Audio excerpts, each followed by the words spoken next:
Good morning students आज मैं आपको लेटर का फॉर्मेट के बारे में बताऊंगी। लेटर्स जो हैं टू टाइप्स की होती हैं। एक तो होती है इनफॉर्मल लेटर, एक होती है फॉर्मल लेटर। इनफॉर्मल लेटर्स जैसे कि हम अपने नॉन को लिखते हैं, जैसे कि फ्रेंड को, नेबर को, ठीक है, किसी भी रिलेटिव को लिखी जाती है। तो जो फॉर्मल लेटर है वो ऑफिशियल वर्क के लिए होती है, जैसे कि प्रिंसिपल को लिखना, एडिटर जो है न्यूज़पेपर का उसको लिखनी, अथॉरिटीज़ को या कमिश्नर को। तो उसके बारे में आज आपका जो फॉर्मेट है फॉर्मल लेटर का वो मैं बताने जा रही हूँ। सबसे पहले इसमें हम लिखते हैं सेंडर्स एड्रेस। सेंडर्स एड्रेस जो भी लिखने वाला है या भेजने वाला उसका एड्रेस आ जाएगा पहले, तो इसमें आपने जो बातें ध्यान रखनी है।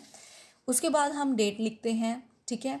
उसके बाद हम रिसीवर्स एड्रेस, रिसीवर्स जो उस लेटर को पढ़ेगा, जिसके पास ये लेटर जाएगी। नेक्स्ट है सैल्यूटेशन। सैल्यूटेशन में क्या आ जाएगा? Dear sir, dear ma'am. फिर हमारा सब्जेक्ट जो कि 4 और 6 वर्ड से ज़्यादा नहीं होना चाहिए, या तो 4 वर्ड्स में लिखो या 6 वर्ड्स में लिखो। उसके बाद बॉडी पैराग्राफ आ जाएगा हमारा। उसके बाद हमारी जो है एंडिंग आ जाएगी। तो हम इसकी हेडिंग को पढ़ लेते हैं।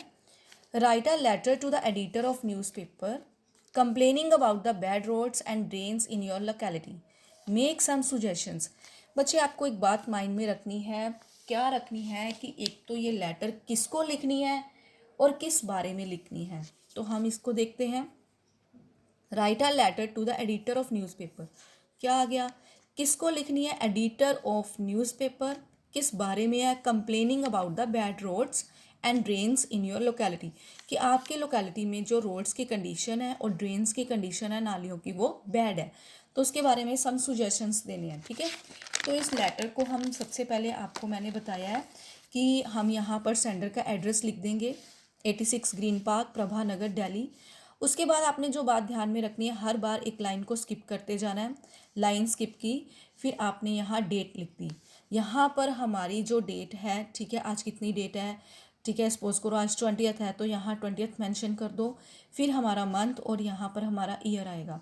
सपोज करो आप ऐसे लिखते हो, यहाँ 20 लिख दिया, यहाँ हमने 5 लगा दिया, यहाँ 2020 लिख दिया, तो ये रॉन्ग मेथड होगा, ठीक है। जैसे मैं ऐसे लिखती हूँ, ठीक है, तो ये मेथड बच्चे आपका बिल्कुल रॉन्ग है। तो आपने इस मेथड को ही अडॉप्ट करना है, ठीक है। फिर उसके बाद लाइन को स्किप करना है। उसके बाद जो लेटर है वो किसको लिखनी है? एडिटर को। The editor, times of India, newspaper का एडिटर है, तो यहाँ न्यूज़पेपर का नेम मेंशन कर दो। तो उसके बाद दिल्ली, फिर यहाँ लाइन स्किप की। उसके बाद हमने लिखना है डियर सर, डियर मैम, यानी कि हमारा जो सैल्यूटेशन था। लाइन स्किप कर दो। फिर हमारा सब्जेक्ट, ठीक है, सब्जेक्ट क्या था? Bad conditions of road and rain, ठीक है। तो यहाँ पर एक बात आपने ध्यान रखनी है, जो कुछ चेंजेस भी हुए हैं। आप क्या है, सब्जेक्ट की जगह पर सैल्यूटेशन को लिख सकते हो, सैल्यूटेशन की जगह पर सब्जेक्ट भी लिख सकते हो। तो अगर आप मतलब कि सब्जेक्ट की जगह सैल्यूटेशन लिख दोगे, सैल्यूटेशन की जगह सब्जेक्ट को पहले लिख दोगे, तो वो आपका रॉन्ग नहीं होगा। उसके बाद हमारे इसमें 3 पैराग्राफ्स बनेंगे, ठीक है। फर्स्ट पैराग्राफ में हमने जो लाइन लिखनी है वो आपको माइंड में रखनी है। Through the column of your steamed newspaper I would like to draw the attention of concerned authority toward the condition of road। इसमें बच्चे इन लाइन में ये जो आपको याद करनी है, ये लाइन क्या है कि इसमें जो आपका ये देखो क्या बोला है, through the column of your steamed newspaper, जो आपका छपने वाला न्यूज़पेपर है, ठीक है, एस्टीम्ड न्यूज़पेपर, छपने वाला न्यूज़पेपर है, उसके कॉलम के द्वारा I would like to draw the attention of concerned authority, कि मैं अपनी बात कंसर्न्ड अथॉरिटी की तरफ ले जाना चाहता हूँ, कि मैं जो अपना ध्यान है, I would like to draw the attention of concerned authority, उनकी तरफ ले जाना चाहता हूँ। किसके बारे में? Toward bad condition of roads, ठीक है। तो ये आपको बात को याद रखना ही रखना है कि इसको आपने लिखना ही है हर लेटर में, लेटर टू एडिटर में, ठीक है। उसके बाद जो है आपने इसमें सेकंड पैरा बनाना है, उसमें अपनी प्रॉब्लम्स लिख दो, ठीक है। इसमें क्या है, जो लेटर का कंटेंट आ जाएगा वो लिखोगे। जैसे कि इसमें आप ये बात लिख दोगे कि हाँ यहाँ पर गड्ढे बहुत ज़्यादा हैं जिसकी वजह से ट्रैफिक हो जाता है, पानी खड़ा रहता है, वो अपनी प्रॉब्लम्स यहाँ लिख दोगे।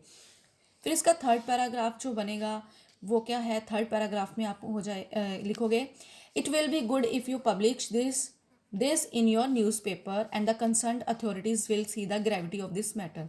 कि बहुत अच्छा होगा कि अगर आप इसे अपने न्यूज़पेपर में पब्लिश करोगे and the concerned authorities will see the gravity of this matter, कि जो कंसर्न्ड अथॉरिटी है वो उस मेथड को बहुत ही ज़्यादा, इस मेथड को गहराई से देखेगी, ठीक है। And some measure will be adopted, कि कुछ जो मेथड है, कुछ कदम उठाए जाने चाहिए। फिर यहाँ मैंने देखो ब्लैंक छोड़ दिया है, तो यहाँ पर अपनी प्रॉब्लम किस बारे में अडॉप्ट किया जाने, तो यहाँ पर अपनी प्रॉब्लम लिख देना। उसके बाद आपने thank you, yours faithfully, sincerely, truly, इनमें से कोई भी आप यूज़ कर सकते हो, लेकिन ओबिडेंटली नहीं लिखना, ठीक है, ये माइंड में रखना। उसके बाद है XYZ, जो भी आपका नेम आ जाएगा वो आप मेंशन कर दोगे। एक बात और माइंड में रखनी है, जो वो क्या है बच्चे, कि लेटर टू एडिटर वो है टू टाइप्स के होते हैं। एक तो कंसर्न्ड अथॉरिटी का ध्यान जो है वो अट्रैक्ट कराया जाता है उसमें, और दूसरी लोगों को किसी जो मुद्दे से अवेयर कराई जाती है, जैसे कि हमारा इन्वायरमेंट ख़राब हो रहा है, तो उसमें जो आपने चेंज करना है वो क्या आएगा, जहाँ पर कंसर्न्ड अथॉरिटी आ जाए उसकी जगह सिर्फ आपने लिख देना है जनरल पब्लिक, ठीक है, ये चेंज करना है, बाकी सेम रहेगा। ये तो थी लेटर टू एडिटर। अगर आपको देखो कोई और लेटर आ जाती है, तो आप हर लेटर में ये बात तो नहीं लिखोगे कि द एडिटर, सपोज करो अगर आपने कमिश्नर को लेटर लिखनी है, कमिश्नर ऑफ पुलिस आ जाएगा, तो उसमें भी देखो हम स्टार्टिंग लाइन क्या लिखेंगे वो भी आप माइंड में रख लो। तो यहाँ स्टार्टिंग लाइन लिखेंगे, on behalf of the resident of my colony I would like to draw the attention of your department. ये लाइन भी आपने माइंड में रखनी है। अगर कमिश्नर को लेटर लिखनी है तो ये लाइन लिखनी है, स्टार्टिंग लाइन। लास्ट लाइन क्या है, वो ये लिखनी है, I hope that you will take appropriate action towards this. ये लास्ट लाइन है, कमिश्नर की लेटर में लिखनी है। उसके बाद एक बात और है, अगर जॉब लेटर आ जाती है तो जॉब लेटर में जो हम लिखते हैं वो लाइन कहाँ से स्टार्ट होगी, हमारी सब्जेक्ट के बाद हम लिखेंगे with reference to the advertisement published in newspaper. ये लाइन लिखनी है, इसमें न्यूज़पेपर का नेम आ जाएगा। I would like to apply the post of name, post किस चीज़ की है, टीचर की है, तो यहाँ टीचर की पोस्ट लिख दो, ठीक है, इन योर फर्म। उसके बाद इसमें मेन जो कंटेंट है वो लिख दोगे, मेन कंटेंट है तो जैसे सपोज करो आप जो है टीचर की पोस्ट है, तो वहाँ पर टीचर की क्वालिटीज़ लिख दो कि मैं बहुत ज़्यादा अच्छा हूँ, ठीक है, मुझे इतने साल का एक्सपीरियंस है, अपनी क्वालिफ़िकेशन वगैरह ये चीज़ें लिख दोगे, ठीक है। मेन कंटेंट में सारा कुछ ये बातें जो है हम लिख देंगे, ठीक है। तो उसके बाद क्या है, वाई आर यू अप्लाइंग, इसमें रीज़न भी देने कि आप क्यों अप्लाई कर रहे हो। आप इसलिए अप्लाई कर रहे हो, जैसे कि आप लिख दोगे कि ये फर्म है, जो कंपनी है मेरे घर से नज़दीक है, मैं यहाँ काम करके एक्सपीरियंस गेन कर सकता हूँ, इससे मुझे बेनिफिट मिलेगा, ये बातें आप रीज़न में लिख दोगे। उसके बाद लिखना है, enclose herewith are my testimonials means documents, ठीक है, ये लाइन लिखनी है for your reference. Looking forward positive intimation from your side, ये लाइन लिखनी है कि पॉजिटिव जो इंटीमेशन है, इंफॉर्मेशन है, ठीक है, उसके बारे में ये लाइन जो है, जॉब वाली लाइन में भी ये जो अपने टेस्टिमोनियल में इसमें बताया गया कि enclose herewith are my testimonial for your reference, looking forward positive intimation from your side, ठीक है, कि आपकी तरफ से जो है पॉजिटिव जो इन्फॉर्मेशन की मैं वेट कर रहा हूँ, ठीक है, तो इस बारे में आप लिख दोगे। उसके बाद लिखोगे योर सिंसियरली, फिर अपना नेम लिख दोगे, इनक्लोजर्स में बायोडाटा लिख दोगे अपना, ठीक है, जो मार्कशीट्स दी हुई है तो उसके बारे में लिख दोगे, ठीक है। तो ये थी आपकी जो फॉर्मेट था फॉर्मल लेटर का।